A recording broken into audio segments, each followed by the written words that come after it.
I kind of liken most of those physiological monitors to a jet ski, in that you ride a jet ski for maybe a half an hour and it is a freaking rodeo of awesome. And then it's like, yeah, this is the same over and over and over. I'm not interested anymore. I felt that way with heart rate monitors. But using a heart rate monitor to not make sure that you're going hard enough, but to more likely make sure you're going easy enough. That's brilliant. Today's guest on the Catalyst 360 podcast is Dr. Brent Ruby, director of the Montana Center for Work Physiology and Exercise Metabolism.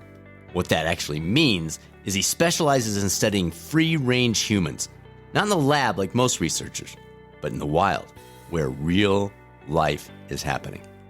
This has involved chasing fire crews up and down mountains and trailing ultra athletes through Badwater along the Race Across America and in various Ironman events for 25 plus years.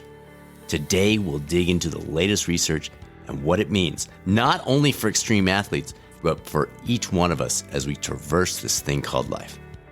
Thank you for joining us here on the Catalyst 360 podcast. I'm your host, Dr. Brad Cooper, CEO of Catalyst Coaching 360, and I'm grateful to have you join us today. With all you have going on in your life, we really appreciate you spending a few minutes with us.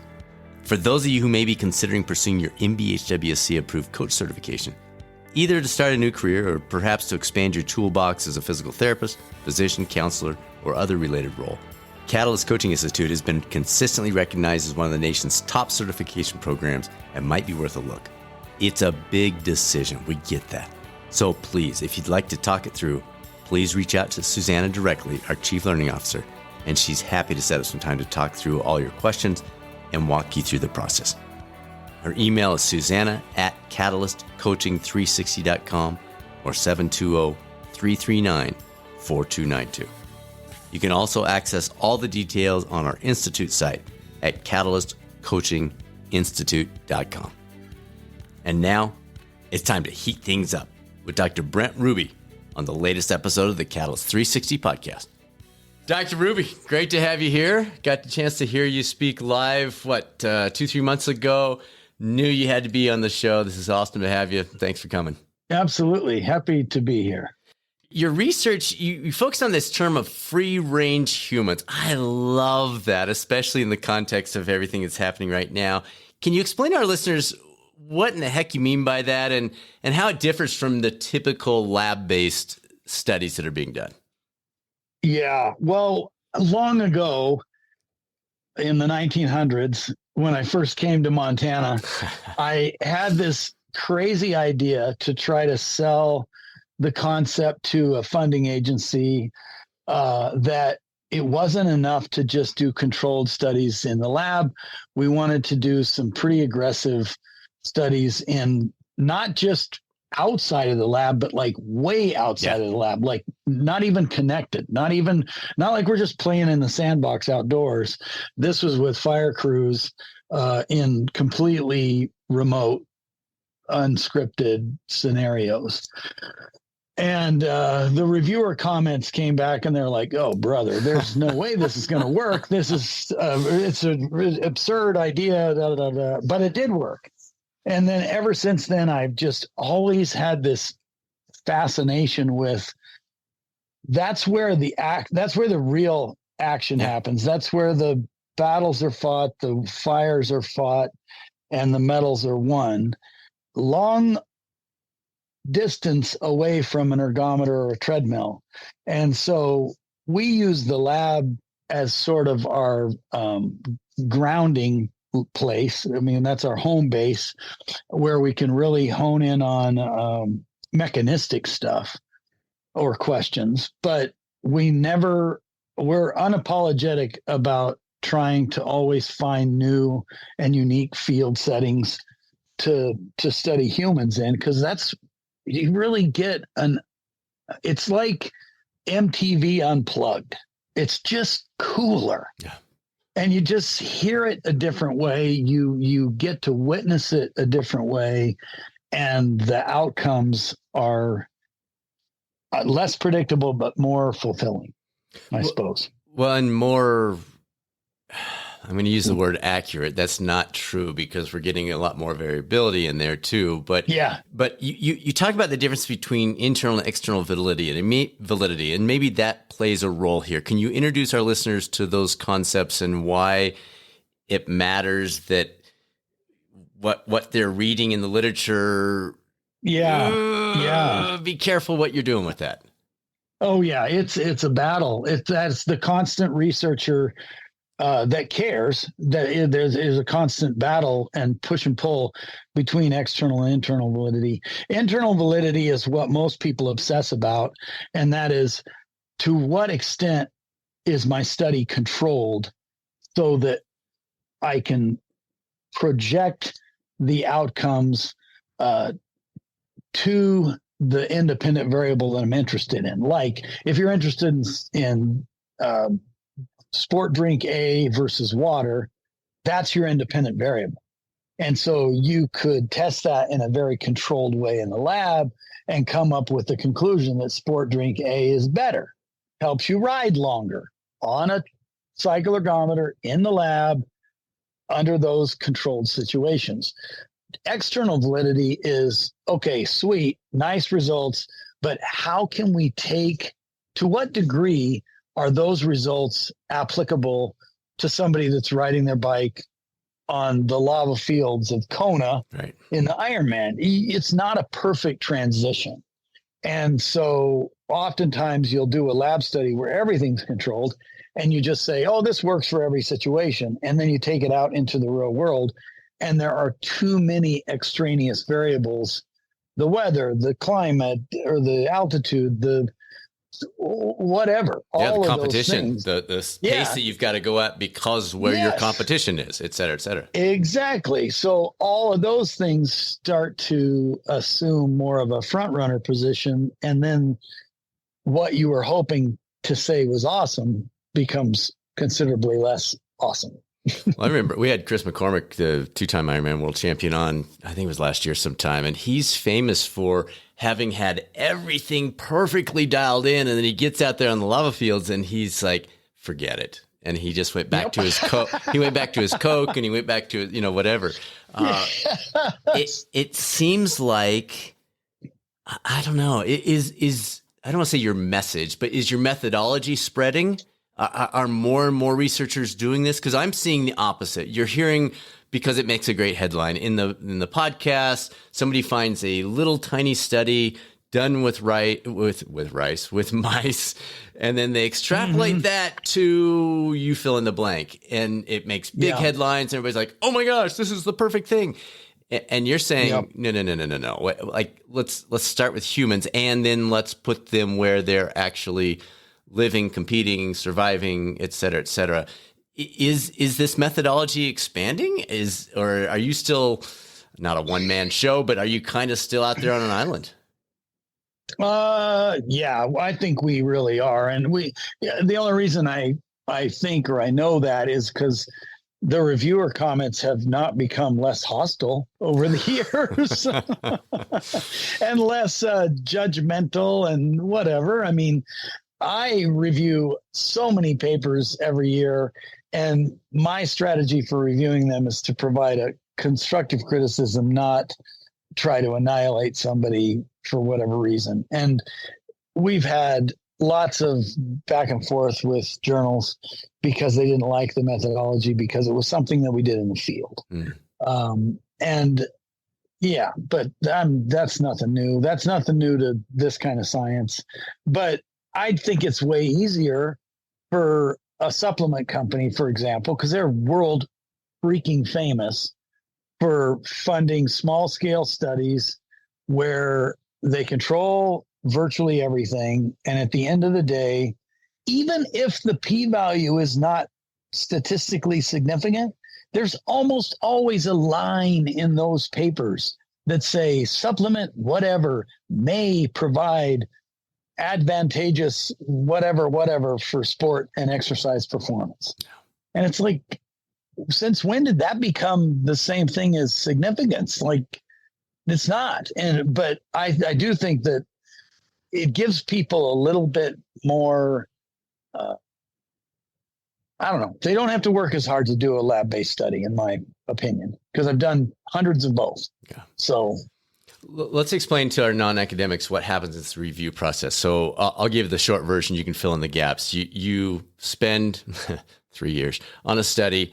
You present it to a journal. You get back generally anonymous. Many reviewers are now putting their names on it, which I love seeing, but generally anonymous feedback on your study and why it is or isn't a good fit for the journal. And here are the changes that would be necessary to make that happen. So that's the quick overview. Fill in the gaps in between there, and especially some of the things unique to yours where you're out there in the free range studies and they're being reviewed by people that have never done a free range study in their life. Yep. That's about right. I mean, you as the author or the research team, you typically suggest reviewers to the journal who would be a good person to review this. And we always pick that based on not who we know, but who's done work in that area. So if we were going to do a study where we're going to present some data on something in Ironman, water turnover in Ironman, I would look for people that have done studies with Ironman athletes, not just in the lab, but in the field. But sometimes you can't find them. Yeah. And so you find others that are focused more maybe on the lab-based work, and they don't understand the logistics of how difficult it is to test people in the field. And so there's a little bit of go back and forth, but that's just normal. And oftentimes when you send it to a reviewer or a reviewer is somewhat new, they tend to be a little bit more edgy, and probably because they're less experienced as a researcher, and they don't fully understand that it's really hard to do these studies. And so I just don't think there's any room for condescension in the review process. The only time I've had issues with that is if the reviewer or the author, if I'm reviewing a paper or if somebody's reviewing one of ours, if the reviewer or the author is completely unfamiliar with the related literature and they don't give any recognition to some of that literature, I have a problem with that because that's just, they're avoiding it. And that's not right. If somebody was going to do a paper on wildland fire physiology and they didn't cite any of our papers, which we've done more than pretty much anybody else in the world, there would be a problem with that because they're not representing the literature as a whole. And that's one of the biggest things. It's easy to sort of cherry pick papers that support your cause, but you need to do justice to the rest of the breadth of the literature out there. Yeah. But all right, let's shift gears just a little bit. You've been quoted as saying we are put together for physical activity. It's ingrained so deeply down to the genes in our muscles that we're pre-programmed to have to do it. It's a requirement. Could you flesh that out for it? As I read that, I think it was an interview I was listening to as I prepared for this, but I was just like, yeah, but flesh that out for us a little bit. What did you mean by that? It's a requirement. Well, we're stitched together in such a beautiful way, but at the same time, if we don't take advantage of those physical capabilities, then they start to wane. And when they start to wane long enough, the disease state slips right in. And so there's no question that longevity is a massive function of just physical activity patterns across the lifestyle. And it's always fascinating for me to see why, and having lived through lots of reasons why a human chooses to be physically active. When I think back to when I was a little kid, I chose to be physically active because it was just so much fun to throw a baseball around or hit a baseball or play a pickup game of football or whatever, or just rage around on the recess at school. But now it seems like a lot of physical activity in youth now is all organized. So the only way the child gets access to physical activity is if it's paid for and scheduled and organized, and somebody in a minivan's got to drive them there. And then as you age, if you grow up with only using organized sport as your conduit for physical activity, it might become, I would think it'd be more and more difficult to fit that into your schedule, as opposed to just retaining some semblance of play. But yeah, it's just so absolutely critical. It's undeniable in the literature that physical activity at all stages of life is the great surgeon. So it provides such protection, and it is the drug of choice that no one wants to take, or that fewer and fewer people want to be prescribed. And I know this is not a research-based answer necessarily, but what's going on?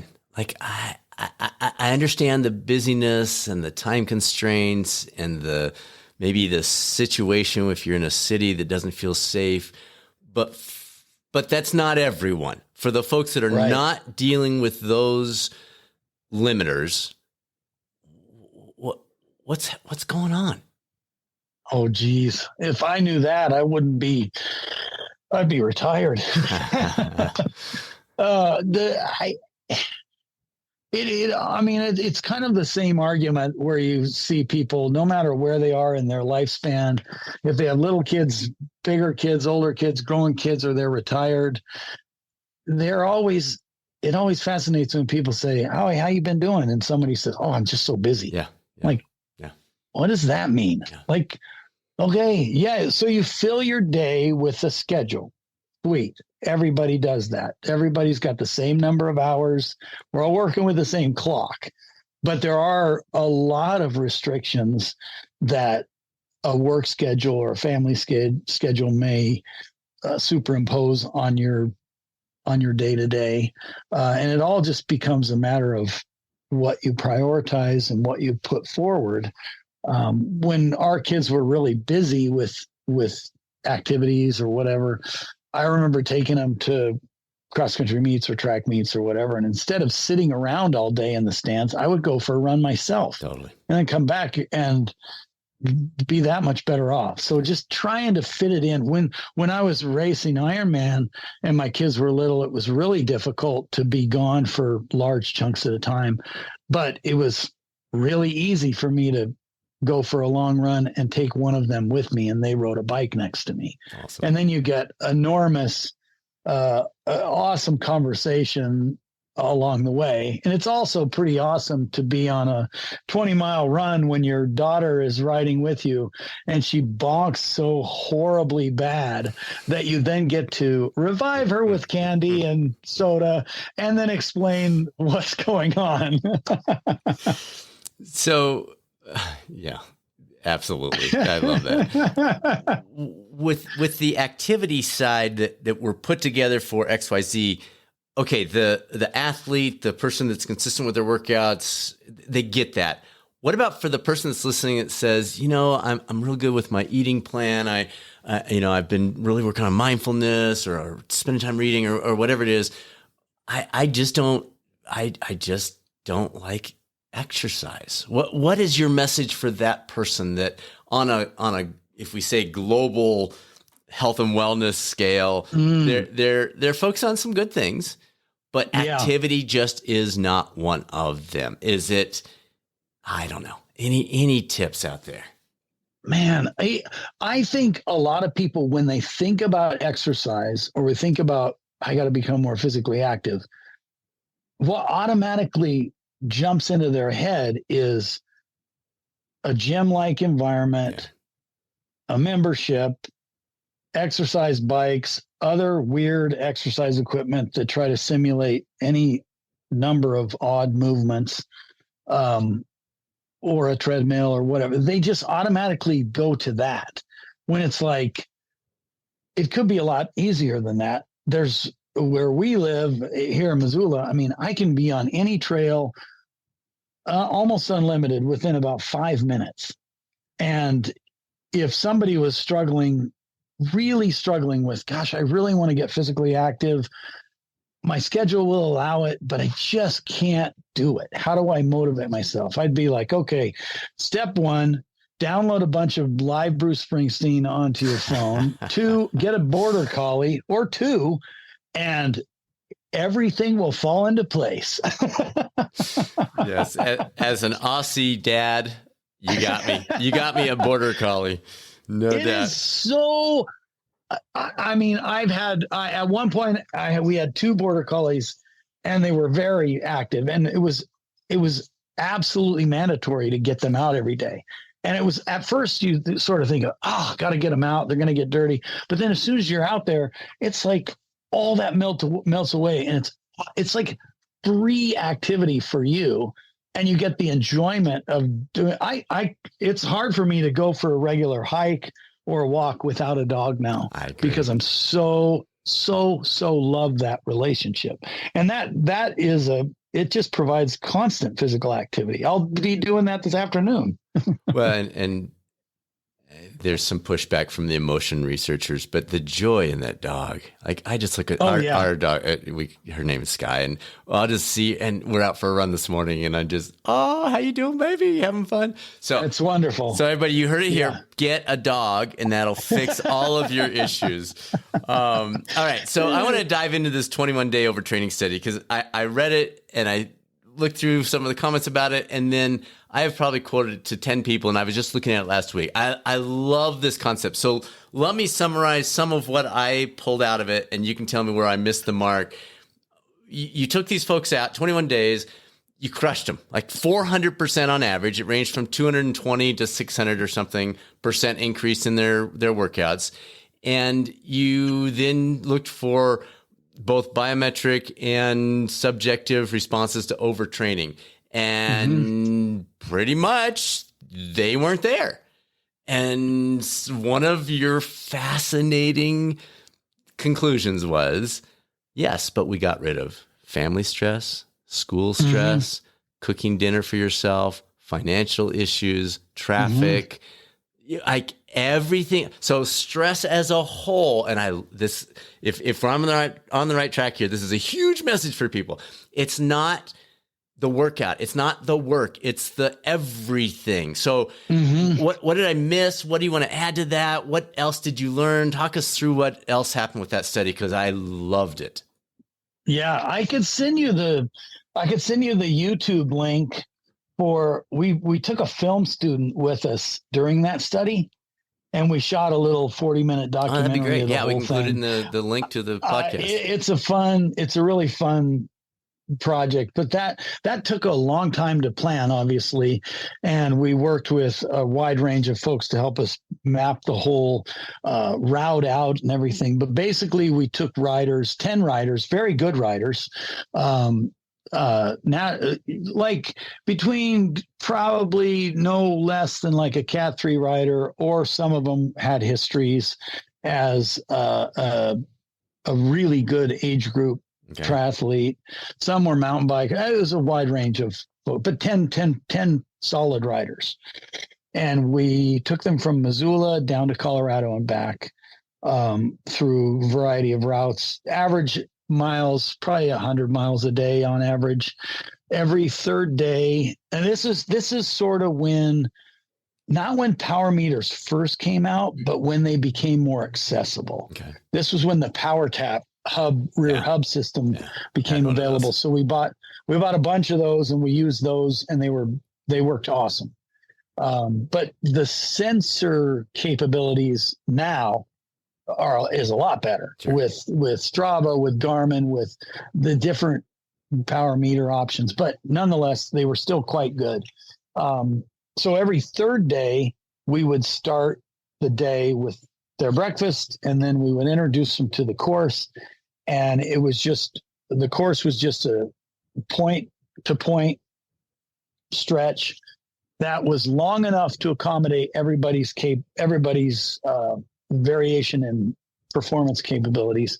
But it was a 1 hour time trial, hard as you can go. We called it the hour of power every third day. And what we were interested in is simply average heart rate, average power. And then we kept track of that. That was our performance metric. The problem with a lot of sort of theoretical overtraining studies is, unless there's a decrement in performance, they're not overtraining. The markers that might be associated with overtraining have got to be associated with a drop in performance at the same time. Otherwise, it's not valid. And so the only times we saw a slight decrease in power capability was when we were on our farthest out where our turnaround point was, which was near Walden, Colorado. And that's because the altitude was quite high compared to the vast majority of the other segments of the ride. But they put in about 2,100 miles in 21 days, and max tests on the front end, on the back end, and in the middle, muscle samples before and after the rides on those different time points, lots of saliva samples, urine samples, body weight measures, of course, the performance metrics. So we showed periodic presence, or like you'd see a crop of, you'd see some things go up like their resting heart rate, or their heart rate in the morning during a moderate activity like bench stepping, or a salivary marker would be a little bit higher one day. But it wasn't consistent and it wasn't widespread. And their performance, their power just was rock solid. If anything, it started to drift upward in terms of capability. Wow. So, well, for anybody who has not done one of those hour of power tests, or a power level test, or a time trial, a lot of different names for them. I mean, it's like racing every 3 days. It is everything you've got. And to think they didn't see a decrease over 21 days, 7 times doing those tests, is quite surprising. Were you surprised? Yeah. Was it different than what you thought you were going to see? We thought we were going to break them down. Yeah. We really thought that they would fall apart, and it was just the opposite of that. And the crazy thing, and we don't have a measure of any of these psychometric or sort of emotional or psychological impacts, but the joy among the group was unaffected.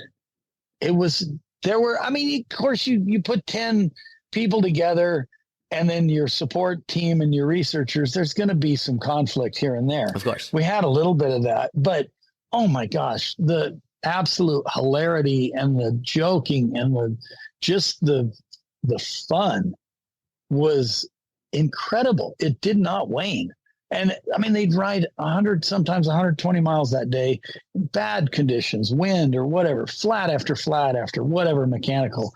And then we'd finish the day, and then it was just sitting around joking about the ride or what. It was so much fun. I don't think we'll ever be able to do another magic study like that one. But yeah, that was a long time ago. That was 2010. Yeah, well, it was published in 2010. I think the data was, right. We collected it in summer of 2007. Okay. Wow. So, and were there other pieces? So the camaraderie you mentioned, was there a competitive nature that was a buoy for this process? Do you think had you gone another week, they would have gone off a cliff, not literally, but with their biometrics or the subjective ratings? Is there a point where, because so many folks, the endurance athletes listening, love going to these training camps, and we're going to do 4 days of all out, and your body can usually tolerate that. But did you sense, or looking back, do you think had you gone 1 more week, 2 more weeks, or as long as you were eliminating all the other stressors in life, not all of them, but majority of them, could they have sustained this another 3 weeks? I think they could have at least another 1 or 2 weeks, but the only way they would have done that is at the front end if they knew it was going to be that long. Yes. Like if we came back into Missoula and said, "Oh, guess what? We have another week." Yeah. And especially if the course changed every day, but it was an out and back. So we went down the way we went, and then we followed the exact same route on the way back. And so the scenery was similar, just in the opposite direction. And I think that was a little less interesting than the first go, because every day was a new ride. Every day was new scenery and a new setting. And I remember one of the reviewers that was frustrated, didn't like the paper. One of the papers was, you should have done this in a more controlled way. You should have done this in the lab. I'm like, oh, brother. So we're going to have people ride 100 miles on a stupid trainer every day? Well, back then there wasn't an adequate type of trainer to be able to do that. I mean, I guess theoretically you could set up a bunch of Zwift setups and smart trainers and go now, but it's hard enough to ride 20 miles indoors on one of those than it is. And to think about doing 6 hours a day for 21 days, that's not going to work. So the novelty was starting to wear off towards the end. And I think a lot of that was just because they're like, okay, enough is enough. I'm sick of being around all these people. Sure. I need to move back into my regular routine. I have a life still.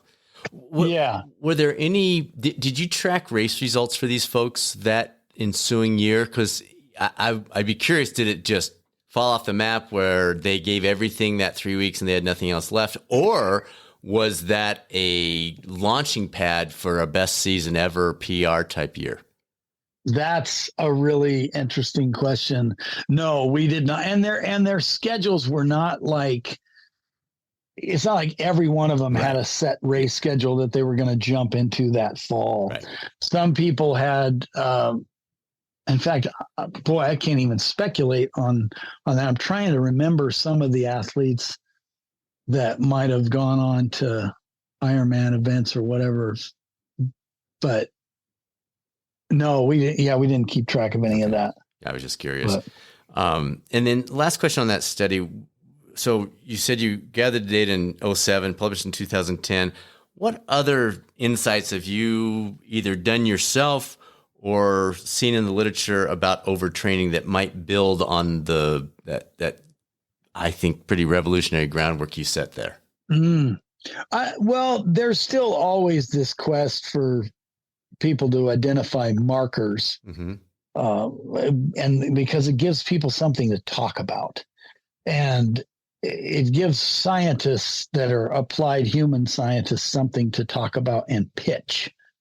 And so they talk about, I mean, it sometimes it gets integrated into like a wearable or something like that.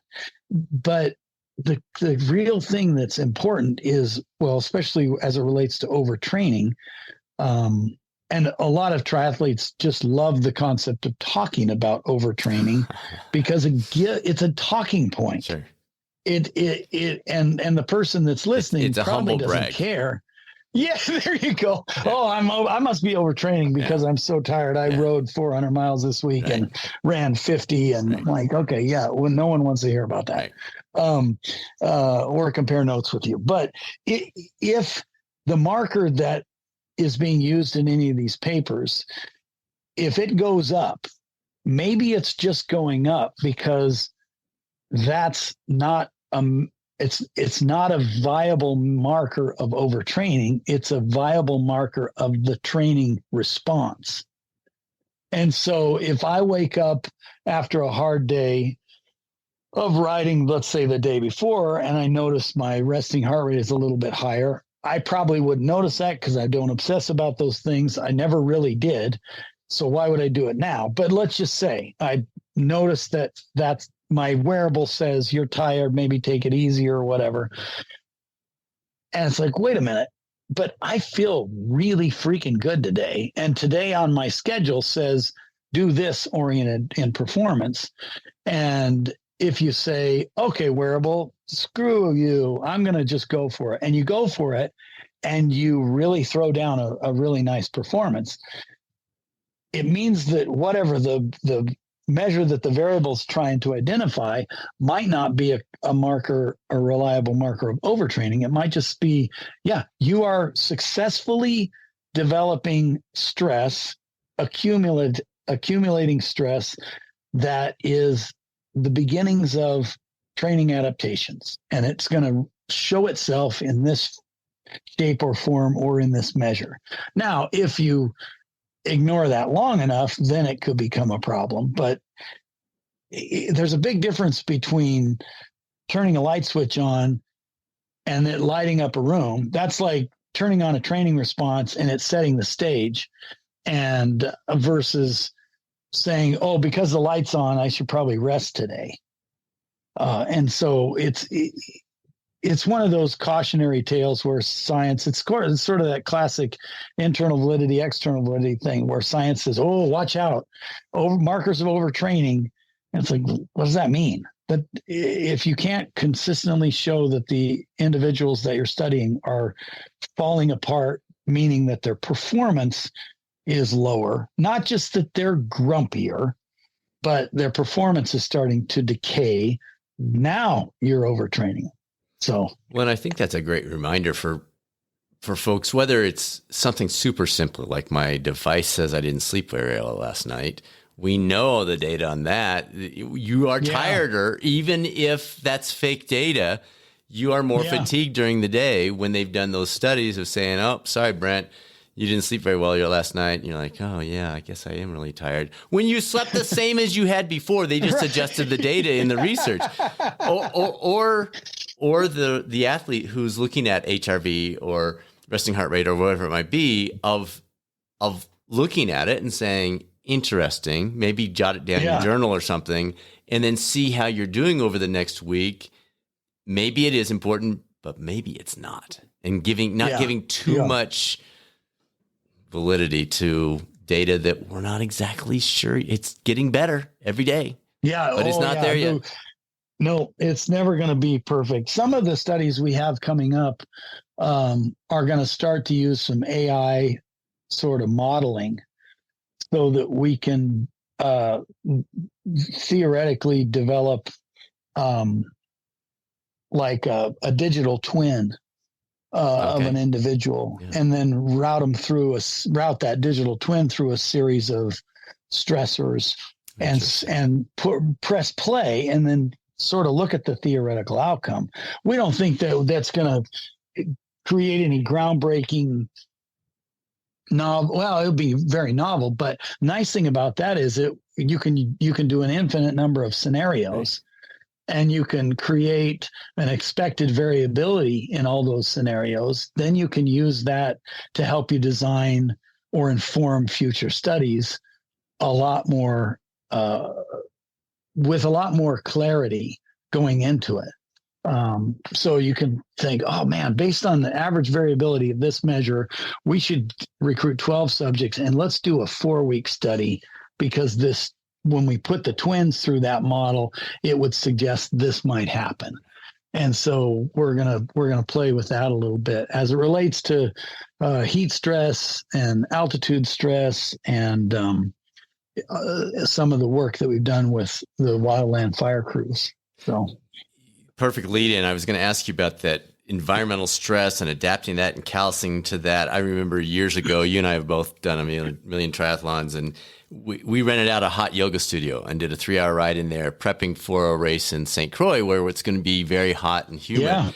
Yeah. Is that the type of thing you're talking about, or is it even more specific to the area, and how does that apply both to athletes and to firefighters, that callousing effect? Well, yeah, we were working on finishing a very large scale heat acclimation study. So one of the classic sort of models is how well do humans adapt to the heat, and how long does that take, and what does that look like, and what's the process? How does it spell out? What are the mechanisms? Are they the same in men and women? Our initial findings are that they are not.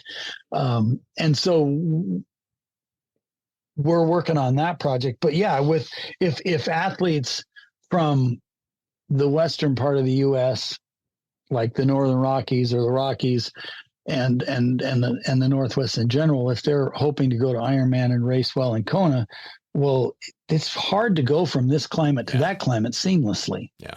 because if you're not used to the weather or the heat, not only is it going to be very difficult for you to adequately thermoregulate, unfortunately, thanks to your wearables, you're sort of pre-programmed to one or a few intensities. And when you can't hit those targets because you're all of a sudden running in Kona, it's like, damn it, my heart rate is 20% higher.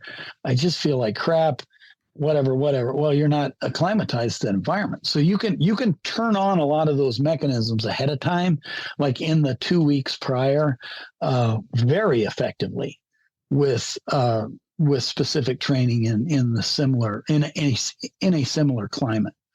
So the last time I did Ironman in Kona in 2010, I was obsessive about getting a lot of time in the heat chamber.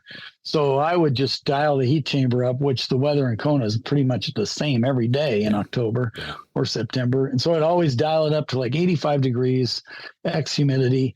And the adaptation was absolutely staggering. I mean, I've seen a lot of my own adaptations, but the sweat rate alone probably doubled in that window of time.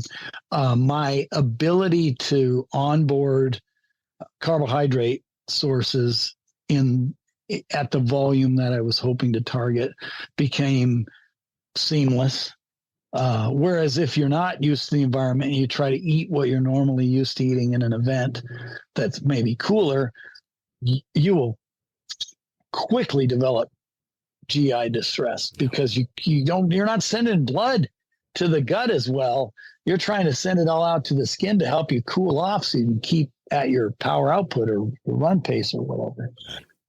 But yeah, using some of those strategies with focused heat training, especially heat training, is enormously effective. Did you find anything, or maybe you haven't even looked at this, but I'd be curious of your opinion on it. When they looked at, I think it was Dweck that looked at glucose intake and ego depletion. If you had one group that said, oh, I don't need glucose, I can take this hard task and I can follow it with another hard task. And the other group that had in their mindset more than anything, and she's the growth mindset lady, of, well, I can do this hard thing, but then I need a break and, some food, and then I'll be able to go back and do something else hard. Did you find anything with perspective on heat helping with adaptation? I'm thinking of, we live in Colorado. My wife grew up in Little Rock, Arkansas. We'll go back there twice a year, every year for the last 30 years. And one of the joys that I would have there is just going out in my shorts, running shoes, and just a washcloth, a dry one when I'd start, not so much when I get back, and just run, go do a 10-miler, super hot, humid. People are like, that's insane. And I just remember that as being a joy. That was fun. Yeah. Because it was so different than what we get in Colorado. And I just wonder, did you pick up any, or would you surmise there's any perspective elements to the heat adaptation beyond physiological? Oh boy, that's a good question. I mean, someone who says, I'll be fine in the heat without putting themselves in a dangerous situation. But someone who says, I'm okay with that, I'm used to that, I fill in the blank, I enjoy blah, blah, blah, versus the person says, oh my gosh, it's 8 degrees hotter, I'm just going to be in a terrible situation here. And so they don't adapt as well. Have you seen any of that type of response? Well, if you need to go into it with the mentality that I'm going to an environment that I'm not accustomed to. Yes. Things will feel differently. Yes. I might not be able to run as fast, and I might have to make adjustments. If you go into it with that mentality, it's a lot healthier than to say, nope, my running pace is always this. I'm going to hit that no matter what. And then you're halfway into the training session, you feel like crap. And then psychologically, it starts to break you down. I think maybe one of the more rewarding things would be to have physiological cues, like let's just say heart rate. Heart rate would be great with your GPS. Let's take running as an example. So instead of running the pace that you would normally default to for whatever tempo run or whatever, you have a target of a particular heart rate. Okay. that in your more normal, what you're used to climate, there's a certain 1-to-1 there. Your pace of this always provides a heart rate of this. Instead of looking at pace, look at the heart rate, and you'll realize, oh my gosh, I'm so much slower, 20% slower, whatever. Mm-hmm. But if you have the time to do that regularly, like with adequate food, drink, and Sure. rest, while you're there, after a few days, you will start to recognize, not just perceptually, but the data will show that you're adapting. And I think that carries with it maybe a more potent motivational, or that's a more potent motivational target than anything else, if you're willing to appreciate that. But a lot of athletes are notoriously impatient. And so they're not willing to wait for those adaptations to reveal themselves. What? I don't know what you're talking about. Wow, bite your tongue. They need to pump their brakes, let the physiological poetry play out, and then they just need to listen to that and have evidence of that. That's enormously cool to watch. At least for me, because that's what we study all the time. So it's awesome to see changes.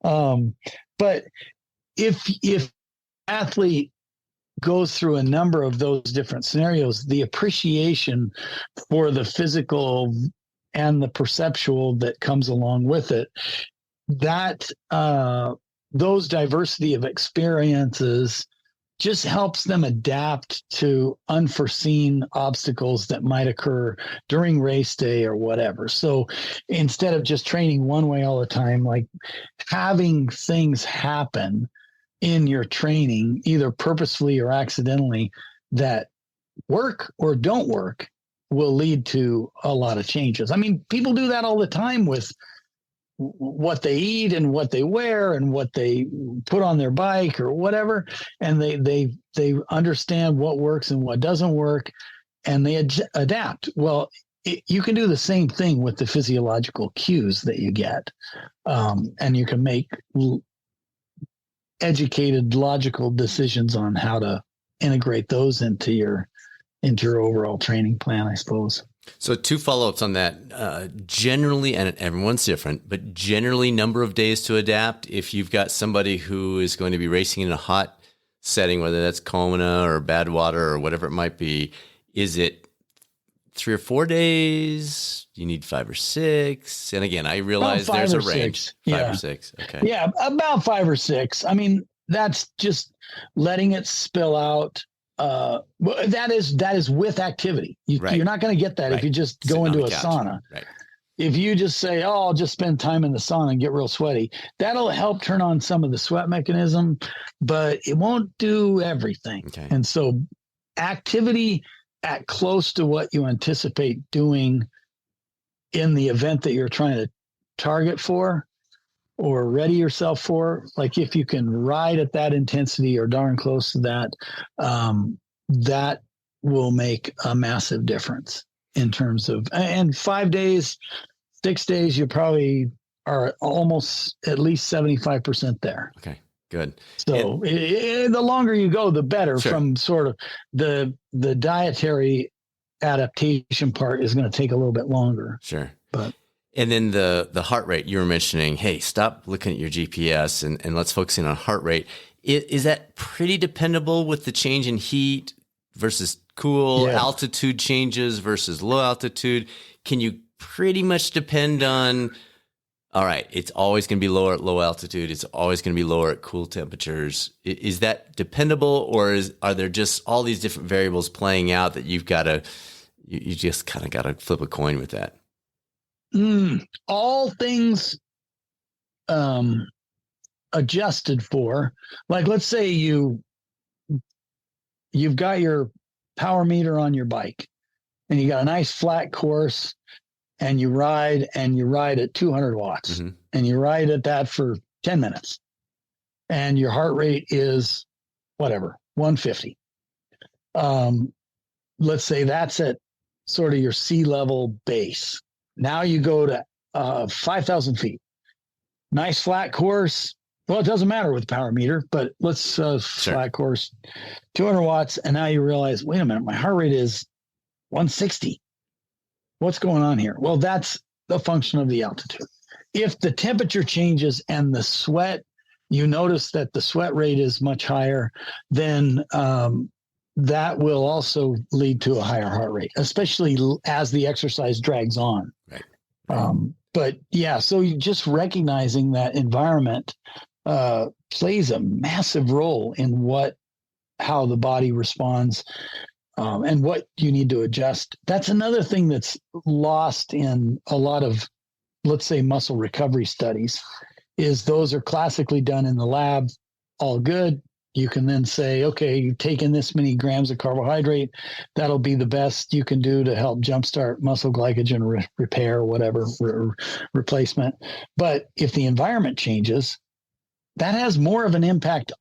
It can have more of an impact than dialing in the precise number of grams of carbohydrate per hour. So, but sport nutrition folks don't want to talk about environment. They don't want to talk about that. They want to sell you a product that's optimized. But as soon as the environment changes, then the potency of the product changes.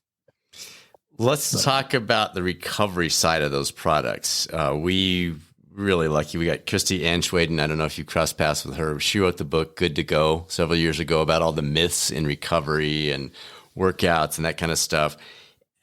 You know, whether it's chocolate milk or ice bath or inflatable leg compression pumps, there's so much out there right now. What are some of the ones that make you laugh like you just did? And what are some of the ones that you say, yeah, Brad, I think there's something to that. Maybe it's not quite there yet, but are there a couple that make you laugh heartily? And are there a couple that you think have some nice potential? Oh, man. Well, we've done a ton of work in that space with a lot of those products. But our focus on recovery is not, is the muscle repaired? Mm-hmm. Are you not sore anymore? Our metric of recovery is, can you perform let's say a 20K time trial as well? Or what's the performance measure associated with recovery? And our element of recovery that we've been interested in is muscle glycogen. So a restoration of the powerful carbohydrate fuel within the skeletal muscle. When people say, and again, another classic thing about the supplement industry, anybody can say anything about any product, and no one's going to say you can say they're wrong all the time. It doesn't mean that they can't market the crap out of some garbage product. Marketing is king. Science takes a seriously back seat. And then the science that is done to push those products forward is a bit questionable at times. But so our metric is muscle glycogen. So if we drain the muscle of muscle glycogen and then we feed them product A, B, C, or D, or we implement strategy A, B, or C, or D, at the end of 4 hours, when we take another muscle sample, what's the glycogen look like compared to when we drained it all from the leg? And we have a super effective 90-minute cycle ergometer trial that just zaps everything with a series of intervals and everything that we use. So we take a muscle biopsy before and after that. Oftentimes we'll just take it at the end of the ride and show, oh, look, it's nothing. And then we feed them. And then at the end of 4 hours, it's something bigger. It's certainly not recovered all the way to normal, because that's going to take 12 to 24 hours to do. But you can get a really nice picture of how fast it's coming back within that first controlled 4 hours. In order to go further than that, you'd have to keep them in the lab, control their activity, control what they eat for longer periods of time. That becomes more of a challenge with free-range humans. But so we a long time ago, I started to get really frustrated by the message that was being pushed forward by the world of sport nutrition, because it made it sound like endurance athletes were a lost cause on their own. There's no way they were going to be able to figure out how to recover on their own. Right. They needed massive amounts they needed to buy particular products. They needed to run around with a graduated cylinder and a scale and a few lectures on how to recover adequately and what products work. And I was so frustrated because instead of making the science accessible to the athlete, it seemed like the field was making it more and more less accessible. And so I had a grad student. I said, I've got a crazy idea for a muscle glycogen recovery study. We're going to walk across the street from campus. We're going to buy menu items off the McDonald's menu, and we're going to compare those in a repeated measure study with the classic products that are widely available in sport nutrition. You could fill in the blank. In the paper, it says exactly what we used. But it was a mixture of bars, drinks, blocks, whatever. And we compared that to breakfast menus off the McDonald's menu and simple lunch menu items, and compared them. I mean, the carbohydrate was exactly the same, and the fat was exactly the same, and the timing was all the same. And there was zero difference in how the muscle recovered within that 4-hour window. The glycogen went up the same degree. The blood markers looked the same. Most importantly, at the end of that 4 hours, when they climbed their tired asses back onto the ergometer and they went for another 20K time trial, the performance was no different between both of those diets. And oh man, did I get, I heard it from reviewers and everybody else. And how it was an irresponsible study and this and that and this and that. And I'm like, you're missing the point. The reason for choosing McDonald's is not because we were funded by McDonald's. We were not. The secret was we wanted to take something so far away You're making a point from what is normal or what's considered healthy or normal or smart, and to demonstrate that carbohydrates are carbohydrates. The muscle does not care as long as it gets to them. Right. And so the dietary products that are out there that say, oh, we work with muscle recovery. Well, if it's got carbohydrate in it and you take enough, it's going to work no different than anything else. You could make a product out of mashed potatoes and it would be awesome. If you could figure out how to make it taste good, you squirt a bag of mashed potatoes down. But it's all the same. But so then we started to branch out from that, and we started to think about the different environments. Like, what happens if we have the muscle, or what if we have the individual recover in the heat? Well, that's bad. That slows down muscle recovery. Okay. What if we have them recover in the cold and they start shivering? That doesn't seem to affect it in a negative way.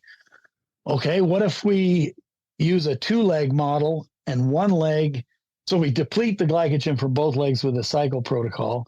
We take muscle samples from one leg and one from the other leg at the same time. And one leg we keep nice and warm, and the other leg just hangs out in the air-conditioned lab. The warm leg does better. Really? Yeah. Okay. What if we leave one leg in the normal environment and we cool one leg with ice packs or whatever? That's bad. That slows it down. Huh. And so it's like, oh my gosh, the best combination from all those studies seems to be an air-conditioned environment that allows you to take advantage. So not in the heat, and maybe slightly warming the muscle temperature. Well, we had muscle temperature probes in the muscle too during that recovery, so we know. And it was so we played with that. We did do a project with the Normatec pants to see if that would alter glycogen recovery and performance. It didn't have any effect.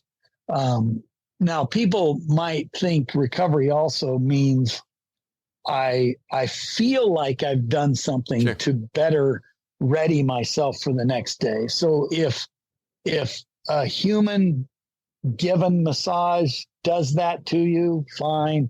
If you want a robot to rub your legs, then the Normatec pants might feel like they're doing something, but they're not changing muscle levels of anything or even blood levels of anything. They're not changing that. If you have muscle damage, which most cyclists don't get because it's not like squats. The massage part of it is, if you like it and you think it works, great. But from a physiological standpoint, it's not moving things out of the muscle that muscle contraction couldn't otherwise do quite effectively. Yeah, my theory on those is endurance athletes have such a difficult time sitting still that when you stick on the Normatec pants, you have no choice. You are stuck in one position. And that's a good point. That's why you That's a good point. And it does. I mean, I guess it could warm up the muscles a little bit more.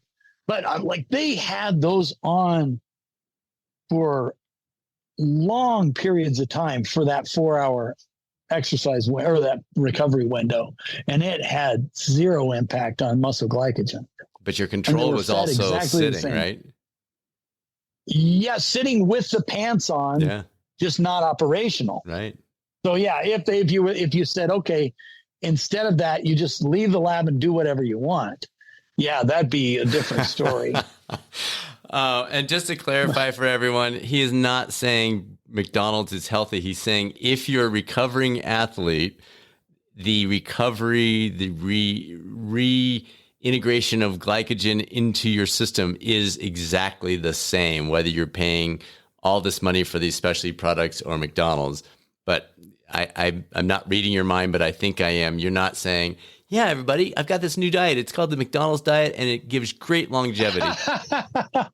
Yeah, no, I'm not saying that because it's not sustainable. Exactly. To be a responsible endurance athlete and recover using only foods from the McDonald's menu, or to be a living human being. Exactly. Right. But we should never try to fool ourselves that sport nutrition is health food, because it is freaking not even close to that. Expensive candy bars. Yeah, exactly. You think about gels and blocks and stuff, and then people will gobble that up by the bucket loads, but they no Halloween candy. No, no way. Exactly. McDonald's. No way. I'm like, oh my gosh. Yeah. So you sparked the thought here. I'm just curious your opinion on this. Again, it's such a weird question. You're probably not going to be like, oh yeah, last week we did that study, Brad. But I noticed, and you and I were talking offline about endurance athletics, and I enjoy that stuff. And I've noticed that if I do a hard, let's say a time trial session on my bike, and I turn around and do a tempo run or some intervals less than 24 hours. So let's say it's Tuesday at 10, I do that tempo ride, and then Wednesday morning at 6 a.m., I'm out on the track or the tempo run. I have a pretty good session. If I wait more than 24 hours, I don't. And I don't know if there's something in there with the delayed onset muscle soreness, which generally kicks in at 24 to 48 hours. And so it's all subjective in my head of I'm like, well, I'm not sore yet, so I'm sure I can have a good workout. Or if you've seen something that, yes, within a window, you can double up. And again, you can't do it too much, just like the McDonald's. You're going to have consequences down the road. But on occasion, you can put those back-to-backs and get away with it. Have you seen anything along those lines? Because I've noticed that over the years that once a week, I could pop in a sub 24-hour second, very high intensity session. And generally it would go very well. But if I waited 36 hours, it didn't go as well. I'm not familiar with anything that's looked at the timing of that. And I mean, it's for triathletes. I guess if you were talking triathletes, the opportunity for delayed onset muscle soreness for a well-trained or reasonably trained triathlete is pretty small. Yeah. They're not going to get a lot of it unless they decide to run downhill. Right. Or they decide to start integrating heavy weight into anything that has that eccentric trauma is going to create it. But at that point, if you're running that much, it's going to be difficult to get delayed onset muscle soreness from just another run. And so it's hard to say what mechanisms like could align themselves to allow you to feel better at 24 hours versus 36. It could be just a function of sort of the diurnal changes that we would expect throughout a 24-hour cycle, or it could be that's what either accidentally or physiologically that's you've had enough experience with that being the good formula that anything away from that formula that becomes a little less familiar. And so you maybe there's something in the back of your mind that says, oh, darn it, I'm outside of the 24. Right. But I can relate to a lot of those same feelings. But one thing I think athletes in general, especially endurance athletes, are notoriously bad at is reeling themselves in as opposed to going too hard. There's great magic and undeniable magic in how fun it feels to be fresh and run good this far below your threshold. Right. That feels awesome. Unbelievable. But it doesn't do anything for your threshold. So instead of feel awesome for 45 minutes or an hour, and then the next day you're just a little bit too tired to do those intervals that are this far above the threshold, it'd be better to back off and be this far below the threshold so that tomorrow you can be this high above the threshold. Right. And that's where the great magic is. It just seems like when you take, especially males, and you push them out the door, every time they want to run right at that threshold. And we're all at fault for that. I do that all the time. And then when I'm done, I'm like, I feel great. I'm like, yep, but guess what? That didn't do anything to move the needle forward. And so a concentrated effort of just backing off and then readying yourself for the next big day, that's going to start to push you forward. But it's so difficult to be, what's the word? Just patient and not feel like every workout's got to feel like a workout. Well, what's the old saying? The difference between the pro and the top amateur is, or the age grouper is, the pros go harder on their hard days and easier on their easy days. Yeah. And the top age groupers, middle of the packers, they go too hard on their easy days and too easy on their hard days. Yep. And if you can remember which one's which, you'll get glorious results. Yeah, and planning that out and keeping yourself accountable is the only way to do that, because it's too easy to fall into the trap of, I'm feeling good, I might as well just ramp it up just ever so slightly, instead of looking ahead at workouts 3, 4, and 5 that week, recognizing that number 4 is the secret weapon. I want to do everything I can so that I do number 4 really, really well. And that the only time I've been really successful at following that is when I have a very concentrated training plan that has macro cycles and micro cycles all built in, and usually somebody else has done the designing of that, and I've just tweaked it a little bit, but it's on the spreadsheet. I can look forward 3 days down the line and see and plan. And that's that to be disciplined and follow that.